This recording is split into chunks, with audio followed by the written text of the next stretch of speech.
तो हेलो जी, आप लोग कैसे हैं? आप लोग बिल्कुल मस्त होंगे और स्वस्थ होंगे और अपने अपने पढ़ाई बिल्कुल आप लोग अच्छे से कर रहे होंगे।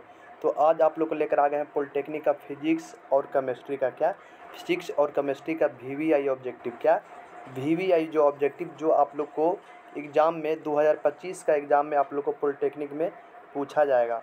वही भी क्वेश्चन आप लोग को लेकर आ गए हैं, मोस्ट वीवीआई ऑब्जेक्टिव। इससे आप लोग को बाहर नहीं आएगा। सबसे पहले आप लोग देखने से पहले एक बार आप लोग चैनल के ज़रूर सब्सक्राइब कर लीजिएगा। तो चलिए आप लोग के यहाँ से फर्स्ट क्वेश्चन स्टार्ट करते हैं। तो आप लोग के यहाँ से फर्स्ट क्वेश्चन बोल रहा है, धोने का सोडा का रासायनिक नाम क्या होता है?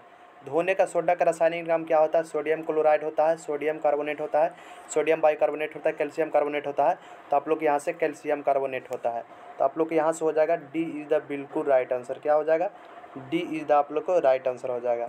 फिर आप लोग को यहाँ से आगे देखना है, आंसर शुद्ध जल का पीएच मान कितना होता है? क्या शुद्ध जल का पीएच मान कितना होता है? तो आप लोग को 7 होता है। आप लोग अच्छे ढंग से याद कर लीजिएगा। फिर आप लोग यहाँ से आगे चलिएगा तो यहाँ से आप लोग बोला लोहे में जंग लगना किसका उदाहरण है? ये बताइए आप लोग। लोहे पर जंग लगना किसका उदाहरण है? तो ये आप लोग को ये विस्थापन का है, संयोजन का है, अपघटन का है, ऑक्सीकरण का है। ये आप लोग का ऑक्सीकरण का है। आप लोग बताइएगा इसका डी आंसर होगा कि नहीं। तो आप लोग को यहाँ से हो जाएगा डी इज़ द बिल्कुल राइट आंसर।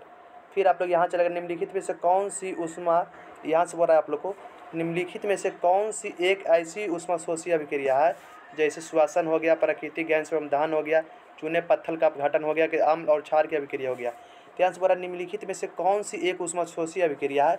तो हो जाएगा आप लोग को चूने पत्थर एवं अपघटन। क्या चूने पत्थर एवं अपघटन आप लोग को हो जाएगा सी हो जाएगा। क्या हो जाएगा? सी इज आप लोग को बिल्कुल राइट आंसर हो जाएगा। फिर आप लोग को यहाँ से आगे चलना है। फिर यहाँ से आप लोग को पूछ रहा है यहाँ से आप लोग को पूछ रहा है ये क्वेश्चन देखिए। यहाँ से आप लोग को बोल रहा है यदि एक चमकदार सफ़ेद लौह के साथ जलता है और सफ़ेद पाउडर बनाता है तो यह पाउडर क्या है? यह एक चमकदार सफ़ेद लौह के साथ जलता है और सफ़ेद पाउडर बनाता है तो यह पाउडर आप लोग को क्या है? ये बताइए। मैग्नीशियम ऑक्साइड है कि मैग्नीशियम हाइड्रो ऑक्साइड है कि मैग्नीशियम कार्बोनेट है कि मैग्नीशियम सल्फेट है? तो आप लोग बताइएगा इसका क्या राइट आंसर होगा। तो आप लोग इसका बताइएगा ज़रूर राइट आंसर। तो इसका हो जाएगा मैग्नीशियम ऑक्साइड हो जाएगा। क्या हो जाएगा? मैग्नीशियम आप लोग को ऑक्साइड हो जाएगा। तो आप लोग का यहाँ से हो जाएगा A is the right answer. फिर आप लोग को यहाँ से आगे चलना है जी। चलिएगा CU, आप लोग चैनल के एक बार ज़रूर सब्सक्राइब कर लीजिएगा। तो यहाँ से आप लोग को बोल रहा है CU + H2 मिलाकर CU + H2O बनता है। तो इसको कौन सा अभिक्रिया है जी? संयोजन अभिक्रिया, अपघटन अभिक्रिया, ऑक्सीकरण अपचयन अभिक्रिया है कि विस्थापन अभिक्रिया है? तो ये आप लोग ऑक्सीकरण और अपचयन अभिक्रिया हो जाएगा। तो आप लोग के यहाँ से हो जाएगा सी इज़ द बिल्कुल राइट आंसर। क्या सी इज़ द बिल्कुल राइट आंसर। फिर आप लोग को यहाँ से आगे चलना है। किसी रासायनिक अभिक्रिया में भाग लेने वाले पदार्थ क्या कहलाते हैं? किसी रासायनिक अभिक्रिया में भाग लेने वाले पदार्थ कहलाते हैं क्या? किसी रासायनिक अभिक्रिया में भाग लेने वाले पदार्थ क्या कहते हैं? इसे हम लोग अभिकारक कहते हैं। क्या इसे हम लोग अभिकारक कहते हैं? तो आप लोग का यहाँ से हो जाएगा राइट आंसर बी हो जाएगा। क्या हो जाएगा? तो आप लोग बी हो जाएगा। चैनल का आप लोग ज़रूर सब्सक्राइब कर लीजिएगा और वीडियो को लाइक कर दीजिएगा। फिर आप लोग यहाँ से आगे चलना है जी। निम्नलिखित में से कौन सा रासायनिक परिवर्तन का उदाहरण है? ये आप लोग को रिपीट क्वेश्चन हो गया है जी, बार बार ये क्वेश्चन आप लोग करवाते हैं क्योंकि आने वाला है। निम्नलिखित में से कौन सा रासायनिक परिवर्तन का उदाहरण है? निम्नलिखित में से कौन सा रासायनिक परिवर्तन का उदाहरण है? तो बर्फ का पिघलना, ये आप लोग को भौतिक परिवर्तन हो जाएगा। पानी का उबालना, ये आप लोग को भौतिक परिवर्तन हो जाएगा। मतलब लोहे में जंग लगना आप लोग को ये रासायनिक परिवर्तन में आता है।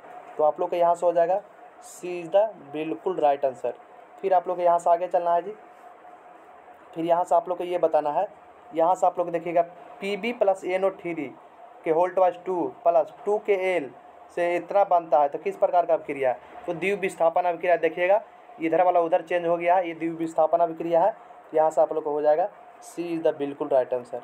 फिर आप लोग यहाँ से आगे चलेगा वह अभिक्रिया जिसमें 2 या 2 से अधिक, क्या बोल रहा है? वह अभिक्रिया जिसमें 2 या 2 से अधिक अभिकारक मिलकर एक एकल उत्पादन बनाते हैं, यह कहलाती है क्या? वह अभिक्रिया जिसमें 2 या 2 से अधिक अभिकारक मिलकर एक एकल उत्पादन बनाते हैं वो क्या कहलाती है जी? अपघटन अभिक्रिया कहलाती है, विस्थापन अभिक्रिया कहलाती है, संयोजन अभिक्रिया कहलाती है, ऊष्माशोषी अभिक्रिया कहलाती है। तो आप लोग को ये जानते हैं क्या कहलाता है? संयोजन अभिक्रिया कहलाती है। क्या जी? संयोजन अभिक्रिया कहलाती है। तो आप लोग के यहाँ से हो जाएगा सी हो जाएगा राइट आंसर। क्या हो जाएगा? सी इज़ द बिल्कुल राइट आंसर हो जाएगा। फिर आप लोग के यहाँ से आगे चलना है। किसी रासायनिक अभिक्रिया के दर, क्या बोल रहा है यहाँ से? किसी रासायनिक अभिक्रिया के दर को कौन प्रभावित कर सकता है? किसी रासायनिक अभिक्रिया के दर को कौन प्रभावित कर सकता है? तो तापमान प्रभावित करता है, सांद्रता प्रभावित करता है, उत्प्रेरक उपयोग में सभी। तो बताएगा किसी रासायनिक अभिक्रिया के दर को कौन प्रभावित करता है। तो तापमान भी आप लोग को प्रभावित करता है, सांद्रता भी प्रभावित करता है, उत्प्रेरक प्रभावित करता है। यहाँ से आप लोग को हो जाएगा डी, क्या हो जाएगा डी हो जाएगा, सी डी इज द बिल्कुल राइट आंसर हो जाएगा। फिर आप लोग यहाँ से आगे देखिएगा वह अभिक्रिया जिसमें ऊष्मा अवशोषित होती है, इसे क्या कहते हैं। वह अभिक्रिया जिसमें ऊष्मा अवशोषित होती है उसे क्या कहलाती है। ऊष्माक्षेपीय अभिक्रिया कहलाती है, ऊष्माशोषी अभिक्रिया कहलाती है, संयोजन अभिक्रिया कहलाती है, विस्थापन अभिक्रिया कहलाती है। तो वह अभिक्रिया जिसमें ऊष्मा अवशोषित होती है उसे क्या कहलाते हैं। तो ऊष्माशोषी अभिक्रिया कहते हैं, ऊष्माशोषी अभिक्रिया कहते हैं। मतलब आप लोग के यहाँ से हो जाएगा B is the right answer. फिर आप लोग यहाँ चला, निम्नलिखित में से कौन सा एक भौतिक परिवर्तन है ये बताना है आप लोग को।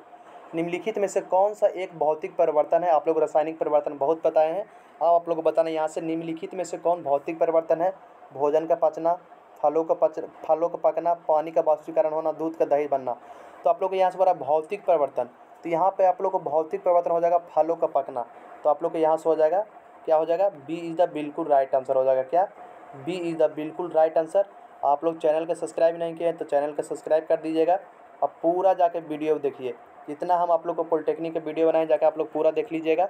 फिर आप लोग यहाँ से आगे चलिएगा, Zn प्लस, यहाँ से आप लोग बोला Zn प्लस 2HCl से मिलकर डबल बनता है ZnCl2 प्लस H2O बनता था। किस प्रकार का अभिक्रिया देखिएगा, किस प्रकार का अभिक्रिया, एक से अधिक बनना, तो यहाँ से संयोजन अभिक्रिया हो जाएगा। क्या हो जाएगा, संयोजन अभिक्रिया हो जाएगा। तो आप लोग के यहाँ से हो जाएगा ए इज़ द बिल्कुल राइट आंसर। क्या हो जाएगा आप लोग को, ए इज़ द, यहाँ से आप लोग को बिल्कुल राइट आंसर हो जाएगा। फिर यहाँ से आगे चलना है जी। ये देखिए, रासायनिक समीकरण के संतुलित करना क्यों आवश्यक है। क्या, अभिक्रिया को तेज करने के लिए, कि द्रव्यमान संरक्षण के नियम का पालन करने के लिए, उत्पादनों की मात्रा बढ़ाने के लिए, या अभिकारकों के पूरी तरह समाप्त करने के लिए। तो आप लोग के यहाँ से क्या बोल रहा है, रासायनिक समीकरण के संतुलित करना क्यों आवश्यक है। तो द्रव्यमान संरक्षण के नियम को पालन करने के लिए। तो आप लोग यहाँ से हो जाएगा जी, यहाँ से हो जाएगा आप लोग को बी हो जाएगा। क्या हो जाएगा राइट आंसर। तो यहाँ से आप लोग को जानते हैं क्या हो जाएगा, बी हो जाएगा। बी इज द आप लोग को बिल्कुल 100% राइट आंसर हो जाएगा। क्या हो जाएगा, बी हो जाएगा राइट आंसर। फिर आप लोग को यहाँ से आगे चलना है नेक्स्ट क्वेश्चन में। यहाँ से आप लोग को बोला, यहाँ से निम्नलिखित में से कौन सा ऑक्सीकारक है।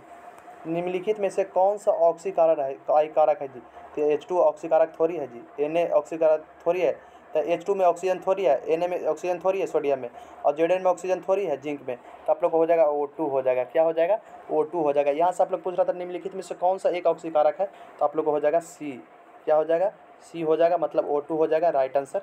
तो आप लोग को बिल्कुल समझ में आ रहा है कि नहीं, बिल्कुल बताइएगा। फिर आप लोग यहाँ से आगे चला, वह अभिक्रिया जिसमें एक अधिक अभिक्रिया धातु को कम अभिक्रियाशील धातु को उसके लवण के विलयन से विस्थापित कर देता है, वो क्या कहलाती है। तो विस्थापन अभिक्रिया कहलाती है। विस्थापित कर देती है तो आप लोग कौन क्या कहलाती है, तो विस्थापन अभिक्रिया कहलाती है।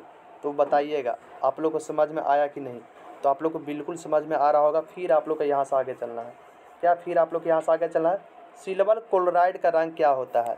सिल्वर क्लोराइड का रंग क्या होता है बताइएगा। ये आप लोग को आया हुआ क्वेश्चन है। तो बताइएगा, सफ़ेद होता है, नीला होता है, भूरा होता है, नीला होता है। तो सिल्वर क्लोराइड का रंग क्या होता है, ये आप लोग को सफ़ेद होता है। क्या होता है, सिल्वर क्लोराइड का रंग क्या होता है, सफ़ेद होता है। तो आप लोग यहाँ से हो जाएगा ए इज़ द बिल्कुल राइट आंसर। क्या हो जाएगा, ए इज़ द आप लोग को बिल्कुल राइट आंसर हो जाएगा। सिल्वर क्लोराइड का रंग कैसा होता है, ये हो जाएगा राइट आंसर। फिर आप लोग को यहाँ से आगे चलना है, निम्नलिखित में से कौन सी गैस, क्या जी आप लोग को ये बताना है, निम्नलिखित में से कौन सी गैस चूने के पानी को दूधिया कर देती है। क्या कौन कर देती है, ऑक्सीजन कर देती है, हाइड्रोजन कर देती है, कार्बन डाइऑक्साइड कर देती है, नाइट्रोजन कर देती है। तो आप लोग को कार्बन डाइऑक्साइड कर देती है। तो आप लोग को ये समझ में आया कि नहीं। तो आप लोग का ये हो जाएगा सी इज़ द बिल्कुल राइट आंसर। फिर आप लोग को यहाँ से आगे चलना है, यहाँ बोला विकृत गंधिता। विकृत गंधिका किसके कारण होती है, ऑक्सीकरण के कारण होती है, अपचयन के कारण होती है, उदासीन के कारण होती है, कुछ संयोजन के कारण होती है। विकृत गंधिका किसके कारण होती है, तो ये आप लोग को ऑक्सीकरण के कारण होती है। क्या, ऑक्सीकरण के कारण होती है। तो आप लोग को हो जाएगा यहाँ से ए इज़ द बिल्कुल राइट आंसर। क्या हो जाएगा, ए इज़ द आप लोग को बिल्कुल राइट आंसर हो जाएगा। फिर आप लोग यहाँ से आगे चलिएगा, एंटीऑक्साइड।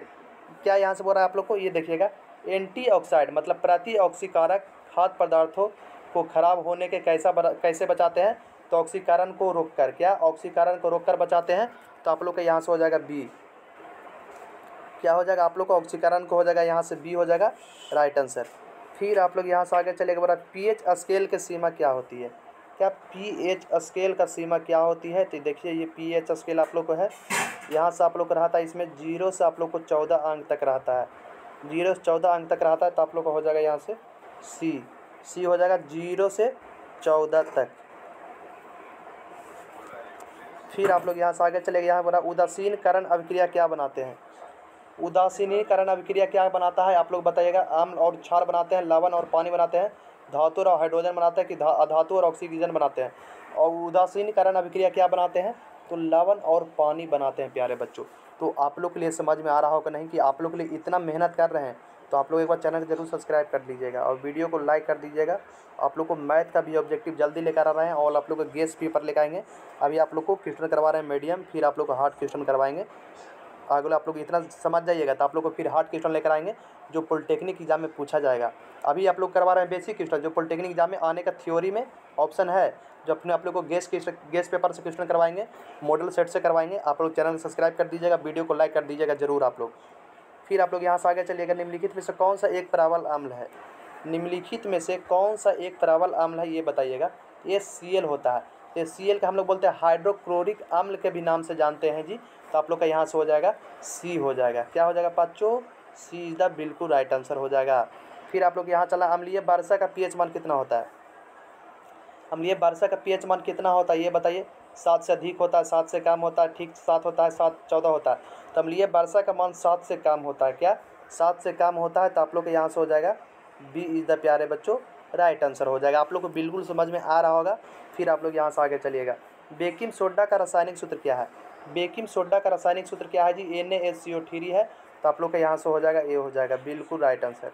फिर आप लोग यहाँ से आगे चलिएगा नेक्स्ट क्वेश्चन में बोल रहा है प्लास्टर ऑफ पेरिस बनाने के क्या प्लास्टर ऑफ पेरिस बनाने के लिए जिप्सम को किस तापमान पे गर्म किया जाता है।